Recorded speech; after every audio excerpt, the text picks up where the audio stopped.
What's up, underdogs? It's me, your boy Eric, and welcome back to the channel. I'm just so happy that it's spring and I can pull out my car again. She hasn't been driven throughout the winter. So you winterize your car 4 months after. What should you be doing to your car?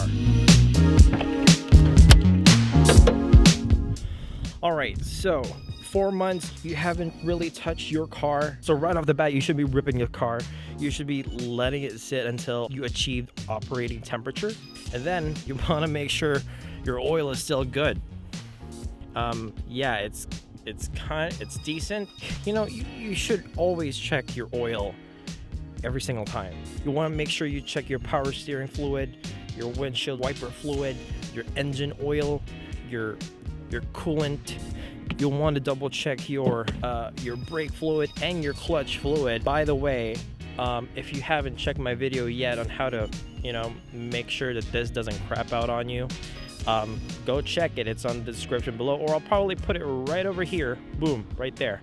Those preventative maintenance that you really need to keep an eye on. So another thing that you should be checking when you're just taking out your vehicle from, your winter storage is your tire pressure.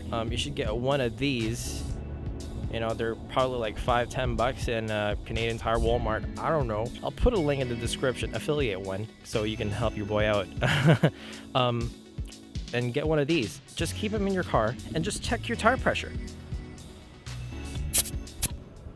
So guys, I'm just gonna interrupt the video because the key fob battery is drained. Now I'm just gonna replace it just for the fun of it. All right, if your key fob looks like this, that means you have a Nissan. Doy. How can we replace it? Well, this is the perfect time to do it. First of all, you can access the actual key by just pushing this little thing on the left. Boom, pull. You have the key, so you can access your car even though your key fob battery is dead. You can put the entire fob key in the fobgina, I think it was called. Anyways, now you need to get yourself some sort of a precision flathead screwdriver. For what, Eric? Well, just to pry it off. There are these two little inserts that you can just place your tool and turn. There you go. Now it's starting to pry off. And then it's free. Nice. So now what are you gonna do? Well, replace it with Energizer 2032 lithium batteries. Well, this is not sponsored, this is just what I want to use. It obviously needs scissors.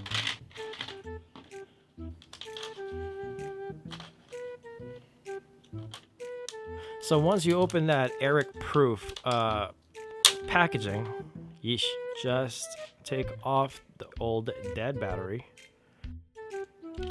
I'm just gonna follow how this one popped out. Boom. That's how you replace the battery. I can see this, some scum here. Ew. Ugh, disgusting. But this is actually pretty satisfying. All right, I'm not gonna play with that. I'm just gonna return it. How do you put them back? Just align it as so, then press them together. Replace your key.